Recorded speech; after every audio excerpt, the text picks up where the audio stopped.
Guys, in this training, just going to be run through some meal examples for UK supermarkets and what you can get your hands on in the UK with some calories, give you an idea of what good looks like, how you're going to hit a protein target, and how that breaks up throughout the day. So, what we've got here is an overnight oats. Now, I know we've got a million different recipes of this in the app as well. This is just another idea of what this would kind of look like for yourselves in the UK. Some porridge oats, just a low calorie milk, if even if you use skimmed milk or something like that here, absolutely fine, no issue whatsoever. You only use a little bit just to kind of give you enough to get the consistency right. You don't want to go too heavy with it or it'll be quite watery, so you're just trying to get that consistency right. The low fat or zero fat Greek yogurt here is really good. And then what we've got, some mixed berries and some zero calorie sugar-free maple syrup, just same as the stuff we get here in Australia as well. And then I went for a whey protein isolate. Now, I know Supplement Needs is a really good brand, a really reputable brand, and they follow good manufacturing practices, and it's high quality stuff. That I'm sure there's probably many more really good supplement companies in the UK as well. It doesn't really matter. They're all much of a muchness. You're just looking for a whey protein isolate in general. Again, an overnight wheat bix, very similar. The same style yogurt, you're just looking for that high protein. So when we're thinking about a protein source, we're thinking about 10 grams of protein per 100 calories. So that's what we're looking at. And even when we look at a meal, if we've got 10 grams of protein per 100 calories, that's a good idea of a meal. Making sure that we're going to get pretty close to our targets for the day. If we're following that kind of overarching principle, then you're going to get very close. And if you start once you start tracking your food and you get a handle on these things, you'll see how easy it is. So again, some Weetabix, yogurt, protein powder, some kind of milk, berries, and maple syrup. So berries high in fibre, low in calories. I prefer blueberries.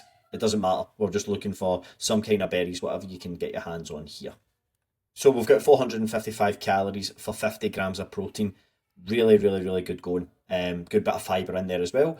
Then if we're looking at eggs and toast, or scrambled eggs and toast, the problem that you would generally have is eggs in themselves are quite high in calories versus that protein ratio. Now the yolk, and it comes from the yolk, basically where you get the additional fat content. Now the yolk is highly nutritious in an egg, so I would always look to include that. But to bump that protein up and to bump up the volume, I just add in some egg whites. So 2 whole eggs. What have we got here? 300 mils or 300 grams of egg whites.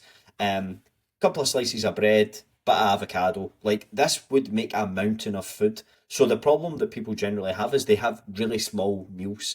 Like your breakfast is like, you might have 1 egg or 2 eggs and one bit of toast, and you think, oh, I'm just trying to reduce my calories. Yeah, but then you're starving by mid morning, and what do you snack on? You snack on biscuits and nuts and chocolate and crisps and all these different things, and that's where you blow your calories. What we're trying to do with food in general is how big do we need to make your meals so that snacking subsides completely. And then if you are going to snack, what some decent alternatives that we can have in there. So 47 grams of protein, 480 calories pretty much there. So we've got 2 cold breakfast options. So you can bulk prep these overnight. So you can have Tupperware dishes and you can make a week's worth of these, and then you're just like grab and go kind of thing, which is really good. This is something obviously you have to cook and make yourself, so a little bit more cumbersome, you could say, but a decent option. So you get 2 cold options and a cooked option. This isn't a meal plan. This is just an idea of what good looks like. How quickly could I throw together a couple of chicken salad wraps? Pre-cooked chicken breast, couple of wraps here, some salad, some sweet chili sauce. Dead easy. Like, how do I get more volume in this? Put more salad, put more carrot, put more whatever in there. Just bulk that up. 47 grams of protein, 500 odd calories, and you get 8 grams of fibre per wrap as well. So you're going to get about 16 grams of fibre in there. So you're pulling on both the fibre end and also the protein end in terms of the satiating effects. So we know that fibre is satiating, and so is higher protein values. So again, quite easy to see where we're at. So we've had a probably close to a 50-gram protein breakfast. We're close to a 50-gram protein lunch here as well. Chicken salad sandwiches. Like, this is, again, these are examples. This should just be how easy it is. Like, people think there's a problem with bread. There's no problem with bread. Like, it's put a lot of protein with it, and you're going to get those satiety effects. And you go for like something that's a little bit high in fibre. Again, you're going to be pulling on two kind of levers for satiety, so that's going to be really good as well. And then when we go sauces, we're just going to go for like a low calorie sauce. So there's always a reduced sugar, a reduced a lighter style sauce. Same with like the maple syrup stuff as well. There's always an alternative that we can find. Now we're looking at kind of a dinner type thing, so like a beef stir fry. Again, these sauces, the sauces is where you're going to get most of the calories, probably between the sauces and the noodles. So what we're looking for, a protein source and some micronutrients. That's what you should be seeing as a trend. We've always got protein source, we've always got micronutrients. That's the first two things that we're looking at, and then we fill the rest. Now, I've logged this with the egg noodles, which gives us 50 grams of protein for 560 calories.